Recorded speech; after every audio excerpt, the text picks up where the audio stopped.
Apa kabar pemirsa? Saya Claudia Setiohadi akan mengajak Anda untuk mengurai lika-liku kehidupan para selebriti di Ceritaku, cerita inspiratif tanpa gosip.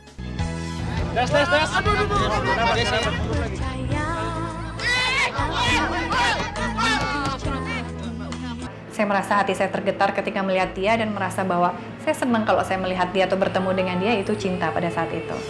Desi Ratnasari tak pernah bercita-cita menjadi seorang artis. Bahkan semasa kecilnya, Desi paling takut difoto.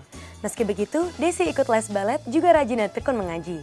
Di masa kecil pula, Desi terkenang akan es krim dan momen berboncengan motor dengan ayahnya. Seperti apa kisah Desi di masa kecilnya? Berikut ceritanya.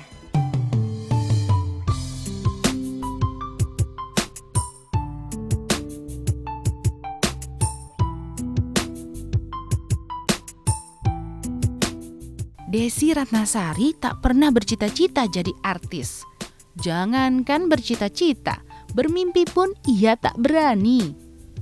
Menghabiskan masa kecil di kota Sukabumi, Jawa Barat, wanita kelahiran 12 Desember 1973 ini justru paling takut difoto.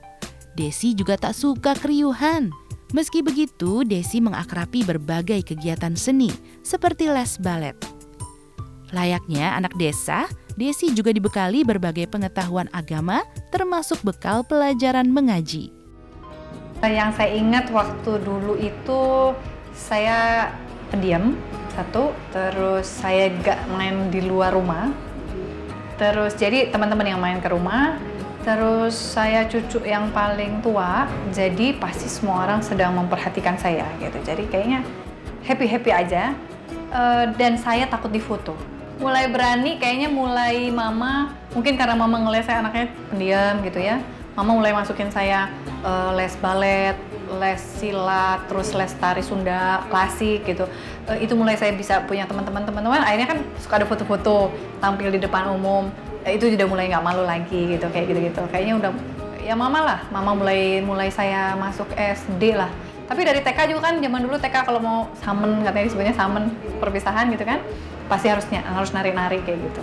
Di waktu di SD, sekolah dasar ini ya, itu memang sama keluarga diberikan kegiatan gitu.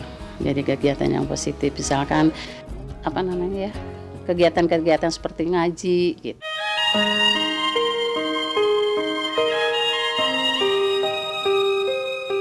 Di masa kecilnya pula, Desi selalu teringat akan sosok sang ayah yang begitu menyayanginya. Pertemuan dengan ayahandanya ini menjadi momen membahagiakan buat Desi. Maklum saja, ayahandanya pulang ke Sukabumi 2 kali sepekan, sebab ia bekerja di Bandung. Yang paling saya senengin dulu tuh, saya yang selalu masih saya ingat ya, apalagi waktu itu kan masih ada papa. Kalau saya naik PES, ya ngomongin ini deh, merek apa boleh. Jadi pada saat dulu saya selalu kalau keliling Sukabumi itu naik motor. Karena papa kan nggak punya mobil, jadi naik motor saya selalu berdiri di depan. Habis gitu saya selalu dicantelin, karena saya suka makan es krim, saya suka dicantelin sapu tangan. Dan sapu tangan itu selalu hilang. Jadi mungkin karena saya ketiduran atau saya ketinggalan di mana, jadi saya selalu punya peniti yang besar untuk menyantelkan sapu tangan itu. Dulu papapnya tuh lebih kuat ke agamanya, dia tuh ke ininya kalau memberikan arahannya tuh.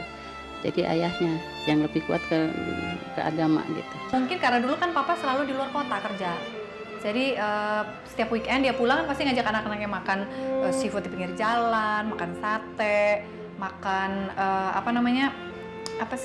pokoknya semua bandros apa ya? Pokoknya makanan-makanan yang ada di Indonesia selalu kita diajak sama papa gitu. Kan waktu itu saya sama adik saya bedanya 4 tahun. Jadi mungkin saya yang lebih puas untuk diajak sama dia keliling-keliling atau jalan-jalan gitu. Sukses sebagai penyanyi membuat Desi diburu banyak wartawan. Disinilah terukir cerita tentang Desi yang senang mengunci bibirnya. Diamnya Desi memunculkan sebutan Miss No Comment. Pasti, saya kan selalu diajari gini, ketika kamu punya masalah, jangan terlalu banyak bicara, gitu. Jadi lebih banyak diam, merenung apa yang terbaik untuk kamu lakukan untuk menghadapi masalah ini. Dan saya selalu pulang Sukabumi. Saya rasa rumah saya di Sukabumi itu merupakan suatu tempat boleh dibilang menyeimbangkan kembali pikiran dan hati saya gitu. Sukses karir Desi tak lepas juga dari keberhasilan seorang manajer yang menggawangi kegiatannya. Dengan pola manajemen yang tertata rapi, Desi pun memetik banyak keuntungan, khususnya dalam citra diri. Di mana kala itu, honor Desi disebut-sebut sebagai honor tertinggi di kalangan para artis. Attitude dia ya. Yang jelas tidak pernah berpengaruh dari dia waktu semuanya dia lagi sedih gitu ya. Pasti orang tahu lah ya gitu.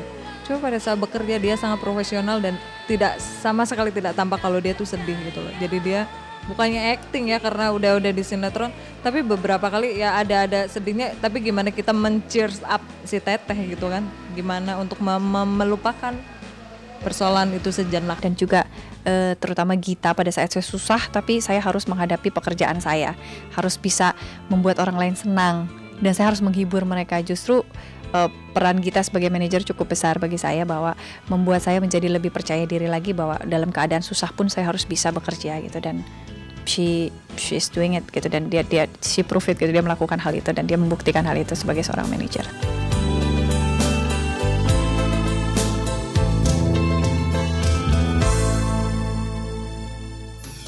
Desi sempat kesal karena dipaksa temannya untuk mengikuti lomba model.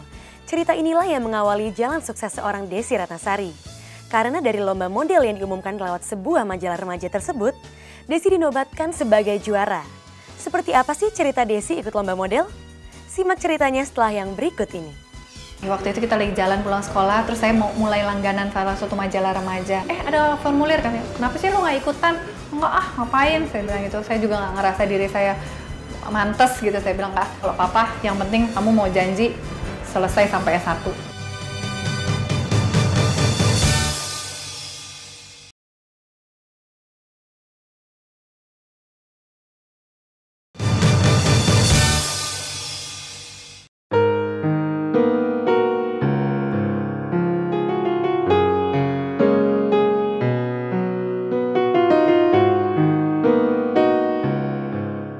Majalah remaja yang memuat pengumuman lomba sebagai model tak dinyana menjadi pintu pembuka sukses seorang Desi Ratnasari. Ketika sang rekan membujuknya untuk ikut lomba model, Desi mengiyakan saja.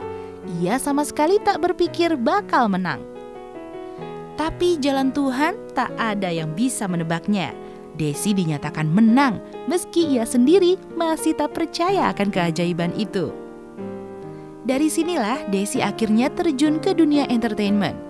Bolak-balik Jakarta Sukabumi menjadi menu utama kegiatannya kala itu. Saya rasa dulu saya punya teman namanya Ani, SMP. Waktu itu kita lagi jalan pulang sekolah, terus saya mau mulai langganan salah satu majalah remaja.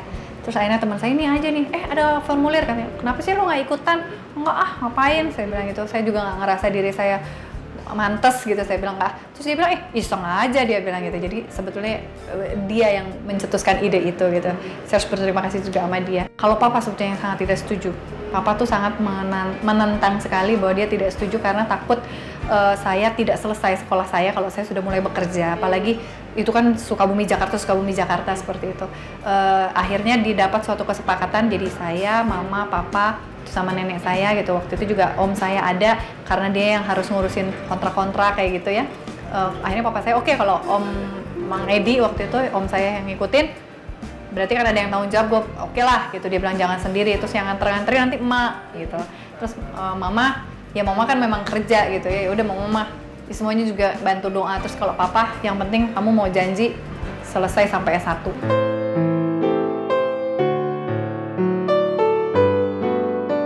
Di tahun 1998 silam, Desi diguyur hujan rejeki.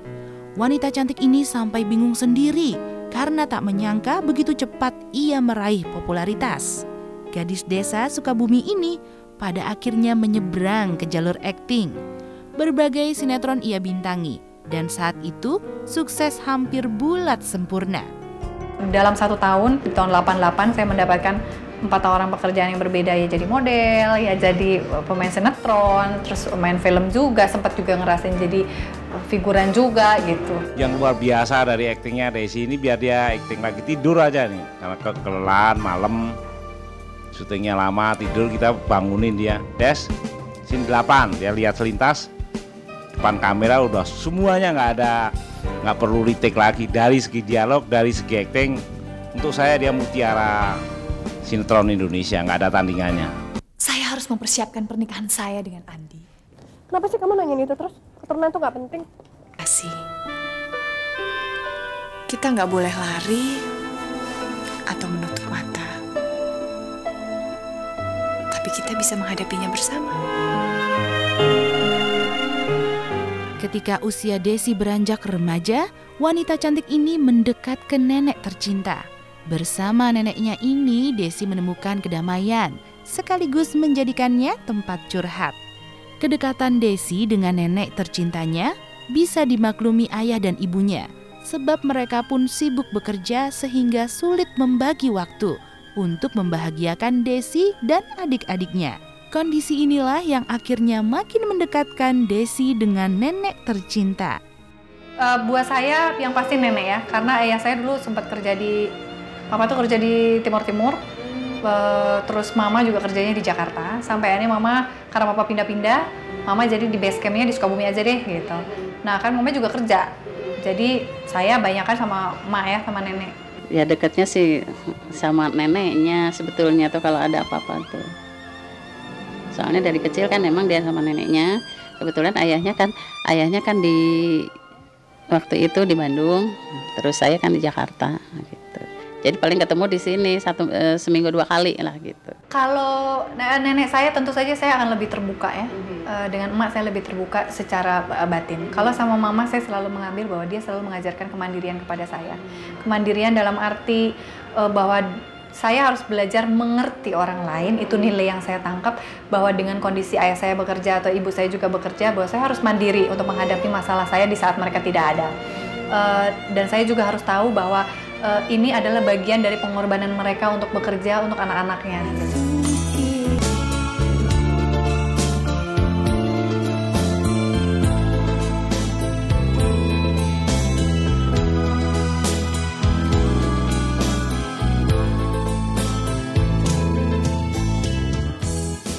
Sukses lagu Tenda Biru membuat nama Desi Ratnasari makin menjulang tinggi. Sejak saat itu juga, ia mulai dikejar-kejar para wartawan yang ingin mewawancarainya. Namun sayang, Desi lebih sering mengunci keterangan. Diamnya Desi membuat artis cantik ini dipanggil dengan sebutan Miss No Comment. Sebenarnya, apa sih yang membuat Desi Ratnasari menjadi pendiam dan mengunci dirinya? Simak ceritanya setelah yang satu ini.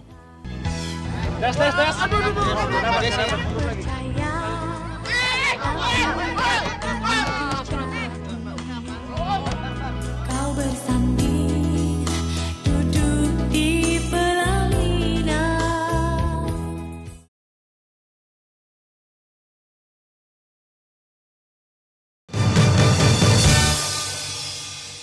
Tak sengaja lewat depan rumahmu, ku melihat ada tenda biru. Di tahun 1997, Desi kembali meraih berkah dalam karirnya. Tembang Tenda Biru yang ia lantunkan meledak di pasaran.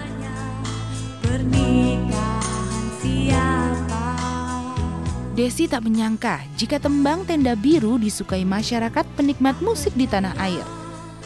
Tapi ya, itulah rahasia Tuhan yang tak bisa dijangkau nalar manusia.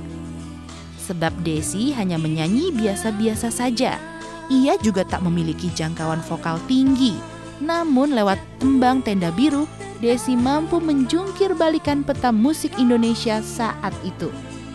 Cinta suci ini.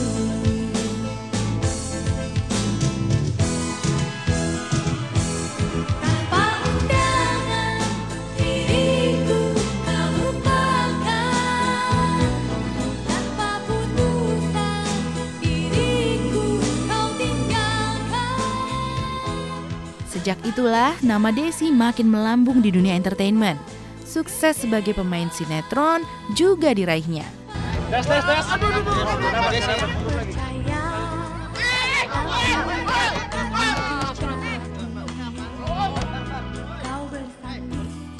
Berada di lokasi syuting dan siap berakting adalah impian yang indah bagi Desi, si gadis desa yang lugu. Ia tak pernah menyangka jika bakal dibentak dan dimarahi sang sutradara. Inilah pengalaman yang masih membekas dalam ingatannya, termasuk cerita tentang riasan wajah menor yang membuatnya kikuk, namun akhirnya berujung bahagia. Bahagia yang dimaksud Desi adalah bahagia ketika sinetron cinta yang dibintanginya sukses di mata pemirsa. Ani itu berbeda dari teman-teman kamu yang lainnya. Saya tahu itu. Dia di casting, kemudian dikasih merah-merah bibir gitu, diasin yang rada seronok gitu, rada menor gitu. Saya udah lupa itu, tapi Desi rupanya ingat. Saya bilang, ya boleh, cakep nih, wajahnya nggak kayak perek gitu. Rupanya itu diinget-inget sama Desi, kemudian di belakang hari dia cerita, dulu saya diomongin gitu sama Mas Wendo. Pernah, saya juga sempat waktu dulu digoblok-goblokin gitu ya sama sutradara. Walaupun saya agak kaget juga karena kan bapak saya aja nggak pernah ngegoblok-goblokin, kok lu ngegoblok-goblokin gue gitu. Saya sempat bilang sama om saya, waktu itu manajer saya bilang, saya nggak mau deh kalau kerja saya digoblok-goblokin, mendingan dikasih tahu gini loh yang benar. Kamu nggak bagus di sini, saya lebih senang kalau jangan dibilang goblok atau tolol.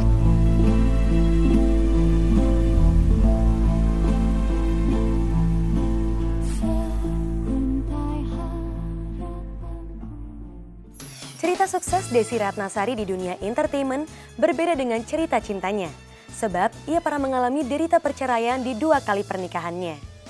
Kini di usianya yang matang, Desi menginginkan sebuah kedamaian dalam hidup karena ia bukan lagi pemburu popularitas. Lantas, apa sih kata Desi soal cinta dalam hidupnya? Simak ceritanya setelah yang satu ini. Cinta buat saya pada saat itu saya memuja tuh menyenangi sosok laki-laki yang pintar, sosok laki-laki yang yang kayaknya tahu semua gitu ya, yang supel, terus dan tentu saja hati pada saat saya merasa hati saya tergetar ketika melihat dia dan merasa bahwa saya senang kalau saya melihat dia atau bertemu dengan dia, itu cinta pada saat itu.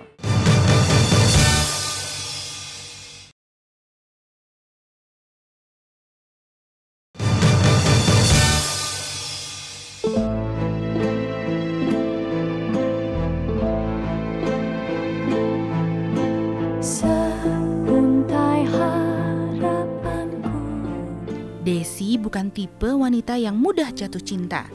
Baginya cinta adalah sesuatu yang agung dan sakral. Meski dalam cerita cintanya, Desi harus menerima kenyataan pahit. 2 kali pernikahannya yang gagal menjadi pelajaran termahal dalam hidup seorang Desi. Menikah pertama kali dengan Trenadi Pramudia di tahun 1999 silam, Desi akhirnya memilih bercerai dari sang pria. Pernikahan keduanya dengan Semi Hamzah di tahun 2001 juga kandas di meja perceraian. Berikutnya, Desi menjalin cinta dengan Irwan Dhani Musri yang notabene adalah pengusaha jam mewah. Sebenarnya, apa ya arti cinta bagi Desi? Cinta buat saya pada saat itu saya memuja tuh menyenangi sosok laki-laki yang pintar, sosok laki-laki yang yang kayaknya tahu semua gitu ya, yang supel, terus dan tentu saja hati pada saat saya merasa hati saya tergetar ketika melihat dia dan merasa bahwa saya senang kalau saya melihat dia atau bertemu dengan dia, itu cinta pada saat itu. Ibunda dari seorang anak bernama Nashwa Natania Hamzah ini terus mencari kebahagiaan hati. Kehadiran 3 pria dalam hidupnya seolah pertanda Desi begitu mendamba sosok pria yang benar-benar membuatnya merasa aman dan tentram. Sebab ia pernah kehilangan seorang ayah yang begitu dicintai. Sang ayah wafat dalam kecelakaan dikala Desi masih berusia 20 tahun. Sosok bernama Syaminan itulah yang membuat Desi merasa benar-benar kehilangan. Itu suatu yang terberat sekali buat saya untuk menghadapi hidup yang nggak ada papa gitu ya, cuman sama mama gitu ya, cuman sama nenek ya mungkin ya ada, tapi figur ayah saya masih belum merasa puas pada saat itu gitu ya, untuk bisa sharing apapun dengan dia gitu, untuk bisa bertukar pikiran apapun dengan dia gitu, karena dengan kesibukan dia, kesibukan saya gitu. Tapi kadang-kadang sampai sekarang saya masih suka kangen gitu ya, maksudnya kangen, sayang ya saya nggak ada pada saat itu gitu.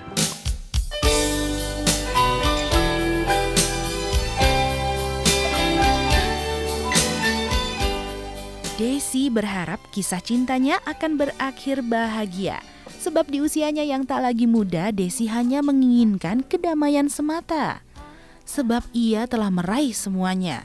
Nama besar, popularitas, juga limpahan rezeki. Kini Desi menuju kedamaian hati. Sebuah jalan yang ia harap bisa terdekap sempurna. Apa ya? Saya selalu berpikir beda dalam arti mengawali ininya juga beda gitu. Maksudnya mengawali perkenalan saya, mengawali keingintahuan saya yang harus melalui suatu proses itu juga lain dengan saya mungkin dulu gitu ya. Itu aja sebetulnya yang saya beda. Tapi kalau saya mengatakan cinta, apakah saya cinta pada dia? Kayaknya biarlah itu jadi rahasia saya. Iya, semoga bahagia aja. Ya, semoga bahagia mendapatkan pasangan yang cocok dan sakinah. Nggak, itu ya terserah teteh lah itu. Bukan Sasi yang gini, itu teteh. Engkau menyakiti sampai hati kau ingkari janji. Ku tak ingin melihatmu lagi. Desi Ratnasari, menurut saya itu gini, dia murah senyum. Dengan murah senyum artinya gimana? Adalah suatu ibadah kan? Desi itu orangnya cantik ya. Terus suaranya bagus, terus ramah juga orangnya, nggak sombong. Tanpa undangan kau buat ku merana, tanpa keputusan kau buat ku sengsara. Cinta adalah anugerah yang menenteramkan hati dan jiwa. Karena tanpa cinta, hidup terasa kering dan hampa. Usai sudah saya menemani Anda pada hari ini, semoga cerita dari kehidupan selebriti tadi dapat membawa inspirasi bagi kehidupan Anda. Sampai jumpa di ceritaku berikutnya.